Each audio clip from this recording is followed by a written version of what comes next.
Seorang anak memperlakukan ibunya dengan kasar di depan banyak orang. Namun ia tak menyangka bahwa kebenaran yang terungkap akan membuatnya menyesal seumur hidup. Ternyata, Arya adalah seorang pemuda berusia 25 tahun yang ambisius, pintar, dan memiliki karier cemerlang di sebuah perusahaan besar di kota metropolitan. Ia selalu berusaha tampil sempurna di depan kolega-koleganya, menjaga citra sebagai sosok yang sukses dan modern. Namun dalam kehidupan pribadinya, Arya sering merasa malu dengan keberadaan ibunya, Ibu Sari, seorang wanita berusia 68 tahun yang hidup sederhana dan bekerja keras sebagai penjaga warung kecil di pinggir jalan. Bagi Arya, kehidupan ibunya adalah cerminan masa lalu yang ingin ia tinggalkan. Sebuah dunia yang penuh keterbatasan dan kurangnya kemewahan. Ibu Sari, meskipun sudah tua, tetap tegar menjalani hari-harinya. Ia selalu bangun pagi-pagi buta untuk menyiapkan makanan di warungnya, berharap bisa membantu Arya secara finansial meskipun anaknya sudah mandiri. Ia tak pernah mengeluh, karena bagi Ibu Sari, kebahagiaan Arya adalah segalanya. Namun, rasa cintanya yang begitu besar terkadang membuatnya diam saja saat Arya bersikap dingin atau acuh padanya. Hari itu adalah acara reuni kantor tahunan yang diselenggarakan di sebuah restoran mewah di pusat kota. Acara tersebut dihadiri oleh para karyawan senior, mitra bisnis, serta beberapa tamu penting dari perusahaan lain. Arya sangat bersemangat untuk hadir, karena ini adalah kesempatan baginya untuk memperluas jaringan profesionalnya dan meningkatkan reputasi di mata atasan. Namun, ada satu masalah besar. Istrinya sedang sakit parah sehingga tidak dapat menemaninya ke acara tersebut. Arya pun harus mencari pengganti agar tidak datang sendirian. Dengan berat hati, ia memutuskan untuk membawa Ibu Sari. "Ma, aku beneran gak ada pilihan lain," katanya ketika memberitahu ibunya. "Tapi tolong, jangan buat malu ya." Ibu Sari hanya tersenyum lembut, meskipun dalam hati ia merasa sedikit terluka mendengar nada bicara Arya. "Ya nak, aku akan berusaha baik-baik saja," ujarnya pelan. Acara berlangsung lancar hingga sesi makan malam dimulai. Arya duduk di meja VIP bersama para kolega pentingnya. Semua orang tampak anggun dan elegan, sementara Ibu Sari duduk agak canggung. Di sampingnya, mengenakan pakaian sederhana namun rapi. Ia mencoba menyatu dengan suasana, tapi jelas terlihat bahwa ia tidak terbiasa dengan lingkungan seperti ini. Saat salah satu pelayan membawa minuman, Ibu Sari tanpa sengaja menyenggol gelas di atas meja, menyebabkan isinya tumpah ke taplak meja dan celana seorang direktur senior. Suasana langsung menjadi hening. Semua mata tertuju pada Ibu Sari, termasuk tatapan dingin Arya. "Kenapa sih, Ma?" bentak Arya dengan nada tinggi, wajahnya memerah karena malu. "Aku udah bilang kan, jangan buat masalah." Ibu Sari membeku sesaat, matanya berkaca-kaca. Ia mencoba membersihkan noda di celana sang direktur, namun tangannya gemetar. Maafkan saya," gumamnya pelan. Direktur itu hanya tersenyum sopan dan berkata, "Tidak apa-apa, Bu." Namun Arya sudah kehilangan kendali. Ia menarik lengan ibunya dan membawanya keluar dari ruangan, meninggalkan semua mata yang masih tertuju pada mereka. Di luar restoran, Ibu Sari berdiri dengan kepala tertunduk, air mata perlahan mengalir di pipinya. "Maafkan aku, Nak. Aku nggak sengaja," katanya. Suaranya bergetar. Arya hanya menghela napas panjang, lalu berkata dingin, "Udahlah, Ma. Aku pulang duluan. Kamu naik ojek aja ya. Aku nggak mau kamu bikin malu lagi." Tanpa menunggu jawaban, Arya berbalik dan kembali masuk ke restoran, meninggalkan ibunya sendirian di trotoar. Ibu Sari hanya bisa menatap punggung anaknya yang semakin menjauh, hatinya hancur, namun tetap mencoba tersenyum getir. "Semoga kamu bahagia, Nak," bisiknya pelan. Bab ini menggambarkan kesalahpahaman mendalam antara Arya dan Ibu Sari. Arya melihat ibunya sebagai beban yang menghalangi kesuksesannya, sementara Ibu Sari hanya ingin mendukung anaknya dengan cara yang ia bisa. Perbedaan generasi dan pandangan hidup menjadi akar konflik mereka, namun di balik itu semua, Ada cinta tanpa syarat yang belum disadari oleh Arya. Hari-hari setelah insiden memalukan di restoran terasa berat bagi Arya. Ia mencoba melanjutkan hidup seperti biasa, tetapi ada sesuatu yang mengganjal di hatinya. Rasa bersalah yang tak bisa ia abaikan sepenuhnya. Namun, alih-alih mengakui perasaannya, Arya justru memilih untuk menghindari ibunya. Ia mulai jarang pulang ke rumah, lebih sering bekerja lembur, bahkan menemui teman-temannya hanya untuk mengalihkan pikiran. Di sisi lain, Ibu Sari juga menjaga jarak. Setelah malam itu, ia memutuskan untuk tidak lagi mengganggu Arya. Ia merasa bahwa kehadirannya hanya akan menjadi beban bagi anaknya. Meski begitu, rasa cintanya pada Arya tak pernah pudar. Setiap hari, ia tetap menyediakan makanan kesukaan Arya di meja makan, meskipun seringkali makanan itu dibiarkan dingin tanpa disentuh. Hubungan Arya dan Ibu Sari semakin dingin. Tidak ada lagi percakapan hangat antara mereka. Ketika Arya pulang ke rumah yang kini hanya sesekali, ia hanya mengunci diri di kamarnya, sementara Ibu Sari sibuk dengan pekerjaannya di warung. Mereka seperti dua orang asing yang tinggal di bawah satu atap.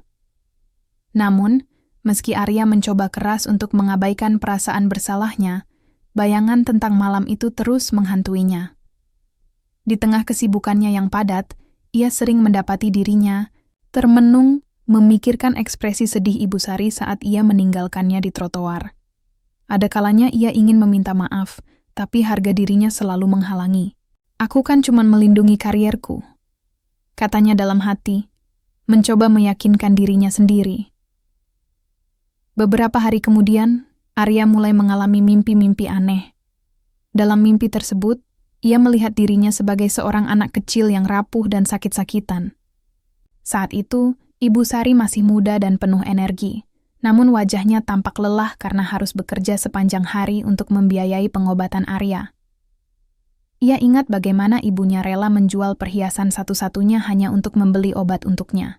Ia juga ingat bagaimana ibunya selalu tersenyum meski tubuhnya terlihat letih. Mimpi-mimpi itu membuat Arya gelisah. Ia mulai bertanya-tanya, apakah sikapnya selama ini terlalu keras? Apakah ia telah salah menilai ibunya? Namun, setiap kali pertanyaan-pertanyaan itu muncul, ia segera mengalihkan pikirannya dengan pekerjaan atau hiburan lainnya. Baginya, mengakui kesalahannya sama saja dengan mengakui kelemahannya sendiri. Sementara itu, di tempat kerja, reputasi, Arya mulai terganggu. Beberapa koleganya mulai membicarakannya di belakangnya, meski dengan nada halus. "Kasihan sekali ibunya," kata seorang rekan wanita suatu hari ketika mereka sedang makan siang bersama. "Dia pasti sangat bangga punya anak seperti Arya, tapi cara dia memperlakukan ibunya..." Entahlah, Arya mendengar komentar itu, meski rekan-rekannya berusaha menutupinya. Hatinya terasa panas, namun ia mencoba tersenyum santai. Mungkin mereka hanya iri, pikirnya. Namun, dalam hati kecilnya, ia tahu bahwa ada benarnya dalam perkataan mereka. Seminggu kemudian, Arya mencoba menghubungi Ibu Sari. Ia merasa cemas karena sudah beberapa hari tidak mendengar kabar darinya. Namun, teleponnya tidak dijawab. Pesan singkatnya juga tidak dibalas. Ketika ia akhirnya memutuskan untuk pulang ke rumah, ia mendapati warung Ibu Sari tutup dan pintu rumah terkunci. Tetangga dekat memberitahunya bahwa Ibu Sari sudah beberapa hari tidak terlihat. "Katanya ada urusan keluarga," ujar tetangga itu, meski nada suaranya terdengar ragu-ragu. Arya mulai merasa cemas. Ia mencoba menghubungi kerabat-kerabatnya, tetapi tidak ada yang tahu keberadaan Ibu Sari. Rasa bersalahnya semakin menguat. "Kenapa aku tidak peduli dari awal?" gumamnya, merutuki dirinya sendiri. Bab ini menggambarkan konflik internal dan eksternal yang dialami Arya setelah insiden memalukan di restoran. Hubungan dingin antara Arya dan Ibu Sari menciptakan ketegangan emosional yang semakin memuncak ketika Arya menyadari bahwa ibunya mungkin menghilang. Penyesalan mulai menghantui Arya, tetapi ia belum siap untuk menghadapi kenyataan bahwa ibunya telah banyak berkorban demi dirinya. Arya tidak bisa tinggal diam. Ketidakhadiran Ibu Sari yang mendadak membuatnya semakin cemas. Ia mencoba menghubungi semua orang yang mungkin tahu keberadaannya. Kerabat jauh, teman-teman lama ibunya, bahkan pemilik warung di sekitar tempat mereka tinggal.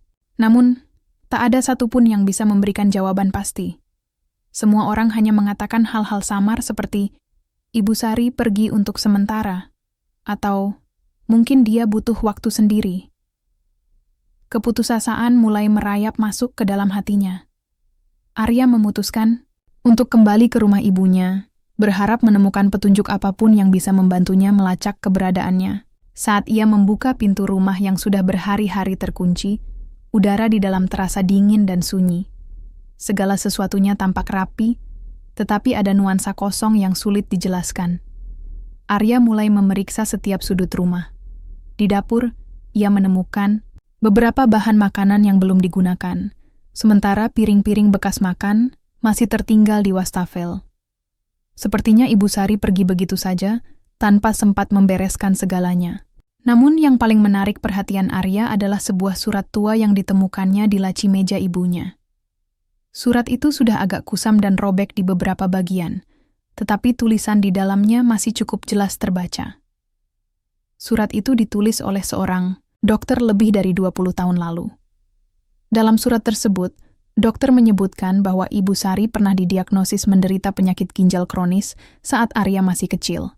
Penyakit itu membutuhkan perawatan intensif. Namun karena keterbatasan finansial, Ibu Sari hanya bisa menjalani pengobatan minimal. Meski begitu, ia tetap bekerja keras siang malam demi memastikan Arya bisa tumbuh dengan layak. Arya terdiam membaca surat itu. Hatinya terasa berat, seolah ada batu besar yang menekan dadanya. Ia tidak pernah tahu tentang penyakit ibunya. Selama ini, ia hanya menganggap ibunya sebagai seorang wanita tua yang lemah dan tidak berguna. Tapi sekarang, fakta ini mengubah pandangannya sama sekali.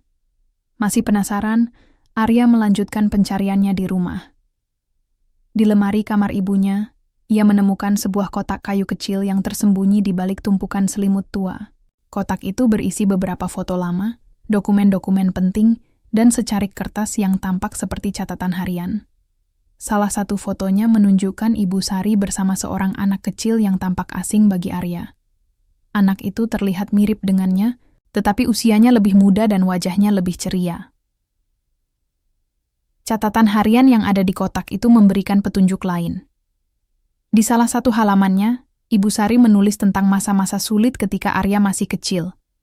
Ia menulis tentang bagaimana ia harus meninggalkan anak keduanya, seorang bayi bernama Budi, di sebuah panti asuhan karena tidak mampu menghidupi dua anak sekaligus. Ibu Sari juga menulis bahwa ia selalu merasa bersalah atas keputusan itu, tetapi ia percaya bahwa itu adalah cara terbaik agar Arya bisa memiliki masa depan yang lebih baik. Arya terkejut membaca tulisan itu. Ia tidak pernah tahu bahwa ia memiliki seorang saudara. Kenapa ibunya tidak pernah memberitahunya? Apakah ini alasan mengapa Ibu Sari tiba-tiba menghilang? Saat malam tiba, Arya terbaring di kasurnya, memikirkan semua yang telah ia temukan hari itu. Pikirannya dipenuhi dengan kenangan masa kecilnya. Ia ingat betapa ibunya selalu bangun lebih awal untuk menyiapkan sarapan, meskipun matanya tampak sembab karena kurang tidur. Ia ingat bagaimana ibunya rela berjalan kaki berkilometer jauhnya hanya untuk menghemat ongkos angkutan umum, demi membeli buku sekolah untuknya. Ia juga ingat bagaimana ibunya selalu tersenyum, meski tubuhnya terlihat lelah. Namun, yang paling jelas dalam ingatannya adalah saat-saat ketika ibunya sering menghilang, selama berhari-hari tanpa memberitahunya. Dulu, Arya mengira ibunya sedang bekerja di tempat lain. Tapi sekarang ia mulai curiga bahwa ibunya mungkin sedang mencari Budi, saudara yang hilang. Arya mulai menyadari bahwa ada rahasia besar dalam hidupnya yang selama ini disembunyikan oleh Ibu Sari. Apakah ibunya masih hidup? Jika ya, kenapa dia tiba-tiba pergi tanpa memberi kabar? Dan yang lebih penting, apakah Budi, saudara yang hilang, masih hidup? Arya merasa dorongan kuat untuk menemukan jawaban atas semua pertanyaan itu. Bukan hanya demi dirinya sendiri, tetapi juga demi ibunya. Arya tidak bisa tinggal diam lebih lama lagi. Setelah menemukan kotak rahasia dan membaca catatan harian ibunya, ia merasa ada tanggung jawab besar yang harus ia emban.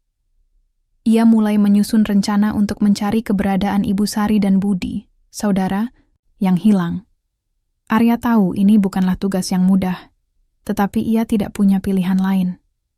Rasa bersalah dan penyesalannya terhadap ibunya mendorongnya untuk melakukan apapun demi memperbaiki kesalahannya. Pertama-tama, Arya mencoba melacak jejak Ibu Sari melalui dokumen-dokumen penting di kotak kayu. Salah satu kertas tua berisi alamat sebuah desa kecil di luar kota yang tertulis dengan tinta pudar. Arya tidak yakin apakah alamat itu masih relevan, tapi ia memutuskan untuk mengunjungi tempat tersebut sebagai langkah awal. Dengan hati cemas, ia naik mobil sewaan dan menuju ke desa yang hanya disebutkan dalam catatan ibunya. Setibanya di sana, Arya langsung disambut oleh suasana pedesaan yang tenang dan damai. Namun, hatinya dipenuhi ketegangan. Ia bertanya kepada penduduk setempat tentang seorang wanita tua bernama Ibu Sari. Awalnya, tak ada yang mengenalnya. Namun, setelah mendeskripsikan wajah dan pekerjaannya, seorang nenek tua memberitahunya bahwa ia pernah melihat seorang wanita seperti itu beberapa minggu lalu. Dia sering pergi ke pondok di ujung desa, kata si nenek. Katanya dia merawat seorang anak yatim piatu. Perasaan Arya semakin campur aduk. Ia bergegas menuju pondok yang dimaksud. Saat ia sampai, ia melihat seorang wanita tua sedang duduk di halaman pondok, membersihkan sayuran sambil tersenyum lembut pada seorang anak laki-laki berusia sekitar 15 tahun yang sedang belajar di meja kecil. Wanita itu adalah Ibu Sari. Arya hampir tidak bisa berkata-kata saat melihat ibunya. Wajahnya tampak lebih lelah daripada biasanya. Namun senyumnya masih sama seperti yang selalu ia kenal. Ibu Sari mendongak dan melihat Arya. Ada kilatan kejutan di matanya, namun kemudian ia hanya tersenyum tipis, seolah sudah menduga bahwa suatu hari Arya akan datang. "Ma." Arya akhirnya berhasil mengeluarkan suaranya. Suaranya bergetar karena emosi. "Kenapa kamu pergi tanpa memberi kabar?" Ibu Sari menatapnya dengan mata yang penuh kasih, namun juga sedikit sedih. "Aku tidak ingin menjadi bebanmu, Nak," katanya pelan. "Selain itu, aku harus menjaga Budi." "Budi?" Arya menoleh ke arah anak laki-laki yang sedang belajar. Anak itu menatapnya dengan rasa ingin tahu. Namun ada sesuatu yang familiar dalam sorot matanya. Arya tiba-tiba menyadari bahwa wajah anak itu mirip dengan dirinya saat seusia itu. Ibu Sari mengundang Arya masuk ke dalam pondok. Di sana, ia mulai menceritakan kisah panjang yang selama ini disembunyikannya. Ternyata, Budi adalah saudara kandung Arya yang dulu ia tinggalkan di panti asuhan karena kondisi ekonomi keluarga yang sangat sulit. Selama ini, Ibu Sari tidak pernah berhenti mencarinya. Beberapa bulan lalu, ia akhirnya menemukan Budi di sebuah panti asuhan di desa tersebut. Budi ternyata tidak diadopsi oleh siapapun dan hidup sendiri sejak kecil. "Aku selalu merasa bersalah karena meninggalkan Budi," kata Ibu Sari dengan suara bergetar. "Aku tidak ingin Arya tumbuh dalam kesulitan yang sama. Jadi aku memilih untuk fokus padamu waktu itu. Tapi setelah semua ini, aku merasa aku punya utang pada Budi. Aku harus memastikan dia juga memiliki masa depan." Arya terdiam, dadanya terasa sesak. Ia menyadari betapa besar pengorbanan ibunya. Bukan hanya untuk dirinya, tetapi juga untuk Budi. Ibu Sari rela meninggalkan segalanya, bahkan mengorbankan kesehatannya sendiri, demi memastikan kedua anaknya memiliki kehidupan yang layak. "Bapak meninggal saat kalian masih kecil," lanjut Ibu Sari. Suaranya semakin lemah. "Aku tidak punya pilihan lain selain bekerja keras untuk kalian berdua. Tapi tubuhku tidak kuat. Jadi, aku memilih untuk memberikan semua yang aku bisa untukmu, Arya. Sedangkan Budi, aku meninggalkannya di panti asuhan dengan harapan dia akan mendapatkan keluarga baru. Tapi aku salah." Air mata mulai mengalir di pipi Arya. Ia merasa hancur oleh rasa bersalah dan penyesalan. "Ma, kenapa kamu tidak pernah memberitahuku? Kenapa kamu menyembunyikan ini dariku?" Tanyanya dengan suara bergetar. "Aku tidak ingin kamu merasa terbebani," jawab Ibu Sari dengan lembut. "Kamu sudah bekerja keras untuk mencapai semua yang kamu miliki sekarang. Aku tidak ingin masa lalu mengganggu hidupmu." Arya menundukkan kepala, air mata jatuh ke pangkuannya. "Ma, Aku minta maaf. Aku benar-benar minta maaf, katanya. Suaranya penuh dengan penyesalan. Aku sudah begitu egois. Aku tidak pernah menyadari semua pengorbananmu. Ibu Sari mengulurkan tangannya, mengusap kepala Arya, seperti yang sering ia lakukan ketika Arya masih kecil. Tidak apa-apa, Nak. Yang penting, sekarang kita bisa bersama lagi, kamu, aku, dan Budi. Setelah pertemuan emosional di pondok desa, Arya tidak bisa kembali ke kehidupannya yang lama. Semua yang telah ia pelajari tentang pengorbanan ibunya dan keberadaan Budi mengubah cara pandangnya terhadap hidup. Ia menyadari bahwa selama ini, ia begitu sibuk mengejar kesuksesan materi hingga melupakan apa yang sebenarnya penting, keluarganya. Arya memutuskan untuk tinggal di desa beberapa hari demi memperbaiki hubungannya dengan ibunya dan mengenal Budi lebih dekat. Hari-hari berikutnya menjadi momen introspeksi bagi Arya. Ia mulai membantu Ibu Sari dan Budi di pondok, melakukan pekerjaan sederhana seperti membersihkan halaman, memasak, dan merawat kebun kecil mereka. Awalnya, Arya merasa canggung karena tidak terbiasa dengan kehidupan pedesaan yang jauh dari kemewahan kota. Namun, perlahan-lahan, ia mulai menikmatinya. Ada kedamaian dalam kesederhanaan yang tidak pernah ia rasakan sebelumnya. Arya juga mulai berbicara lebih banyak dengan Budi. Anak itu awalnya tampak malu-malu, tetapi setelah beberapa hari, ia mulai membuka diri.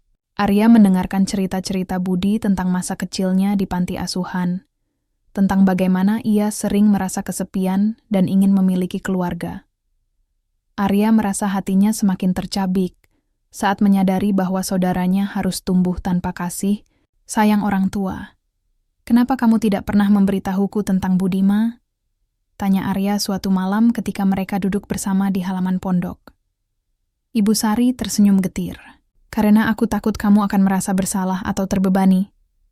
Aku hanya ingin kamu fokus pada hidupmu sendiri.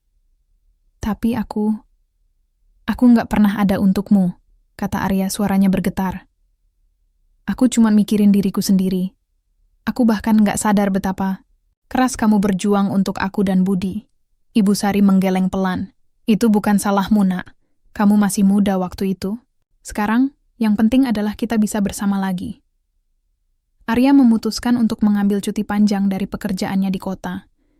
Ia menggunakan tabungannya untuk memperbaiki pondok dan memastikan Ibu Sari mendapatkan perawatan medis yang layak. Ia juga membantu Budi melanjutkan pendidikannya, sesuatu yang selama ini sulit dilakukan karena keterbatasan ekonomi. "Aku nggak mau lagi hidup egois, Ma," kata Arya suatu hari. "Aku mau bantu kamu dan Budi. Aku mau kita bisa bersama sebagai keluarga." Ibu Sari hanya tersenyum lembut, matanya berkaca-kaca.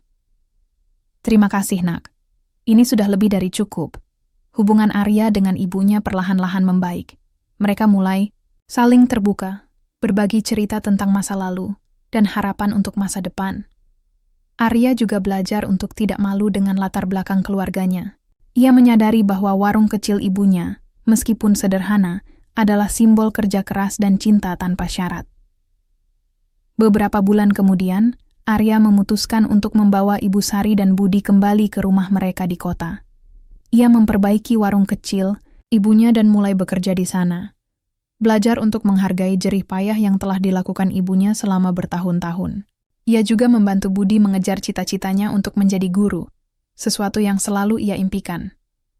Suatu hari, ketika mereka sedang duduk bersama di meja makan, Arya mengambil tangan ibunya dan berkata dengan suara tegas namun penuh emosi, "Ma, aku minta maaf atas segala yang telah aku lakukan. Aku benar-benar minta maaf karena pernah mempermalukanmu, karena pernah merasa malu padamu. Aku nggak akan ulangi itu lagi. Kamu adalah pahlawan dalam hidupku, dan aku berjanji akan menjaga cinta dan pengorbananmu selalu ada di hatiku." Ibu Sari hanya tersenyum, air mata kebahagiaan mengalir di pipinya. "Aku bangga padamu, Nak," katanya pelan. "Kamu sudah tumbuh menjadi pria yang baik." Budi, yang duduk di samping mereka, ikut tersenyum. "Terima kasih, Kak," katanya. "Aku senang punya kakak seperti kamu." Hari-hari berikutnya menjadi babak baru bagi Arya, Ibu Sari, dan Budi. Mereka mulai membangun kembali hubungan keluarga yang sempat retak. Arya juga belajar untuk lebih menghargai ibunya. Tidak hanya sebagai seorang ibu, tetapi juga sebagai seorang wanita yang telah berjuang habis-habisan demi anak-anaknya. Di akhir cerita, Arya menulis sebuah buku tentang perjalanan hidupnya bersama ibunya, berjudul Cahaya di Balik Luka. Buku itu menjadi inspirasi bagi banyak orang untuk menghargai keluarga mereka dan tidak menilai orang berdasarkan penampilan luar. Arya juga membuka yayasan kecil untuk membantu anak-anak yatim piatu, terinspirasi oleh kisah Budi. Beberapa tahun kemudian, kehidupan Arya, Ibu Sari, dan Budi telah berubah secara signifikan. Warung kecil yang dulu hanya menjadi sumber penghasilan sederhana kini telah berkembang menjadi sebuah kedai makanan tradisional yang cukup terkenal di kota. Arya memadukan prinsip kesederhanaan ibunya dengan sentuhan modern untuk menarik pelanggan. Tetapi ia selalu memastikan bahwa nilai-nilai keluarga tetap menjadi inti dari usahanya. Budi, yang dulunya pemalu dan merasa tidak memiliki tempat dalam keluarga, kini tumbuh menjadi seorang guru yang penuh semangat. Ia mengabdikan dirinya untuk mendidik anak-anak di daerah pinggiran kota, membantu mereka menemukan potensi terbaik dalam diri mereka. Setiap kali ditanya tentang inspirasinya, Budi selalu menjawab dengan senyum. Kakakku dan ibuku. Mereka mengajarkanku bahwa cinta keluarga bisa mengubah segalanya. Ibu Sari, meskipun usianya semakin tua, tetap aktif membantu di kedai. Ia sering terlihat duduk di sudut kedai, tersenyum ramah kepada para pelanggan yang datang. Bagi banyak orang, kehadirannya adalah simbol kehangatan dan keramahan. Kesehatannya membaik setelah Arya memastikan ia mendapatkan perawatan medis yang layak. Dan ia tampak lebih bahagia daripada sebelumnya. Arya sering duduk di halaman belakang, rumah pada sore hari, merenung tentang perjalanan hidupnya. Ia ingat betapa dulu ia begitu terobsesi dengan kesuksesan materi hingga melupakan nilai-nilai yang sebenarnya penting. Sekarang, ia menyadari bahwa kesuksesan sejati bukanlah tentang jabatan tinggi atau gaji besar, melainkan tentang hubungan yang kita bangun dengan orang-orang yang kita cintai. Buku yang ditulisnya, Cahaya di Balik Luka, menjadi salah satu buku terlaris di negaranya. Banyak pembaca mengaku terharu dan tersentuh oleh cerita Arya, karena mereka juga menemukan refleksi dari kehidupan mereka sendiri. Beberapa orang bahkan menghubungi Arya secara pribadi untuk berterima kasih, mengatakan bahwa bukunya telah membantu mereka memperbaiki hubungan dengan keluarga mereka. Yayasan yang didirikan Arya juga berkembang pesat. Banyak anak yatim piatu mendapatkan bantuan pendidikan dan dukungan emosional melalui program-program yang dijalankan yayasan tersebut. Arya sering berkunjung ke panti asuhan untuk berbagi cerita dan memberikan motivasi kepada anak-anak di sana. Ia ingin mereka tahu bahwa meskipun hidup kadang sulit, ada cahaya harapan yang selalu bisa ditemukan. Arya sering berkata dalam wawancara bahwa pelajaran terbesar dalam hidupnya adalah tentang pentingnya menghargai keluarga. Kita seringkali terlalu sibuk mengejar hal-hal yang kita anggap penting, sampai-sampai kita melupakan orang-orang yang paling berarti dalam hidup kita, katanya. Cinta tanpa syarat seperti yang diberikan ibuku adalah sesuatu yang tak ternilai harganya. Jangan tunggu terlambat untuk menyadarinya. Ibu Sari, meskipun jarang berbicara di depan umum, sering mengungkapkan rasa syukurnya dalam doa-doa malamnya. Ia bersyukur bahwa meskipun pernah ada kesalahpahaman dan jarak antara dirinya dan Arya, mereka akhirnya bisa bersatu kembali sebagai keluarga. Bagi Ibu Sari, kebahagiaan anak-anaknya adalah hadiah terbesar yang bisa ia dapatkan. Di akhir epilog, Arya duduk di meja makan bersama Ibu Sari dan Budi. Mereka tertawa bersama, berbagi cerita tentang hari-hari mereka. Ada kehangatan yang tak tergantikan di ruangan itu. Sebuah cahaya yang lahir dari cinta, pengorbanan, dan penebusan. Kita sudah melewati banyak hal, ya, Ma, kata Arya sambil tersenyum. Tapi aku bersyukur kita masih bisa bersama.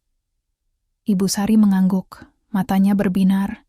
Ya, Nak, selama kita saling mencintai, tidak ada yang tidak bisa kita lalui. Budi tertawa kecil. Dan kalau ada masalah lagi, kita cuma perlu makan bareng kayak gini. Pasti semuanya jadi lebih baik. Mereka bertiga tertawa, dan suara tawa itu mengisi ruangan dengan kebahagiaan yang tulus. Di luar, matahari mulai tenggelam, meninggalkan jejak cahaya keemasan di langit. Bagi Arya, Ibu Sari, dan Budi, cahaya itu adalah simbol harapan, bahwa meskipun ada luka di masa lalu, selalu ada cahaya yang bisa membawa mereka menuju hari esok yang lebih baik. Cahaya di balik luka adalah kisah tentang perjalanan transformasi dan penebusan. Melalui Arya, kita diajak untuk merefleksikan hubungan kita dengan keluarga dan orang-orang terdekat. Cinta tanpa syarat, pengorbanan, dan penerimaan adalah nilai-nilai yang seringkali kita abaikan. Namun ketika kita menyadarinya, mereka bisa menjadi sumber kekuatan terbesar dalam hidup kita.